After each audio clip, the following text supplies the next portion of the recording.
Hello guys, আসসালামু আলাইকুম। Welcome to the রিময়ের পোষা প্রাণী। কেমন আছেন আপনারা?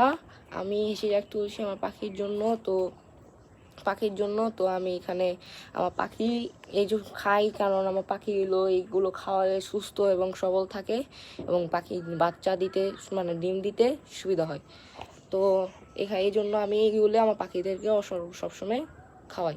এটুকু নিলেই অনেক। আর এখানে দেখেন আমি আমার হাতের লাগানো টমেটো ঢুকেছি, কাঁচা আছে তারপর হয়েছে, ভালো হয়েছে।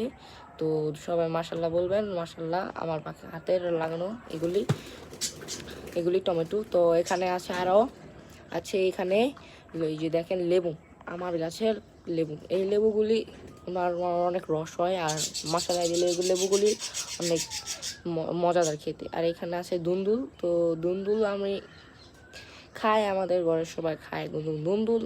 তো স্বাস্থ্যের জন্য ভালো, এই জন্য আমরা দুন্দুল খাই, আমরা খাই। এখানে আরও আছে দুন্দুল, এই যে দেখেন মশলা দিলে কত দুন্দুল হয়েছে।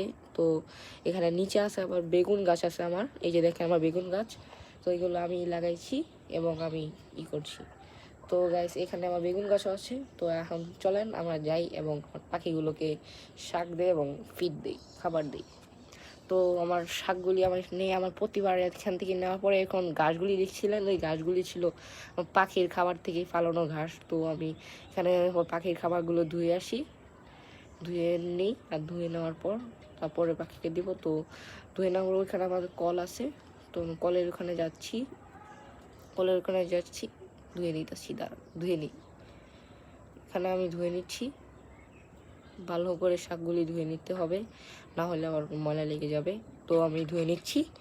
ধুয়ে নেওয়ার পর আমি দেখাচ্ছি, এখানে দেখেন এইগুলো আমার শাক। আমি কোথায় যাচ্ছি দেখছেন, আমি ভুল যাই খালি। এখানে আবার যাচ্ছি, তো ভিডিও ক্যামেরা আমি ইরফানের হাতে দিতেছি। এখন আমার পাখিগুলোকে আমি খাবার দিব। আগে আমার খাবারের ইটা নিয়ে নিই।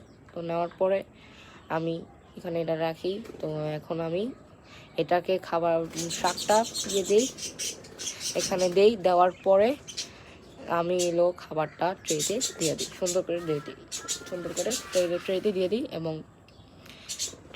দিই এবং আমি সুন্দর করে রেখে দিই। এই আমার আজকের ব্লগ এখানেই শেষ হলো, পাখিদের খাবার জন্য এবং আমার ছোটোখাটো গার্ডেনটা দেখানো হলো।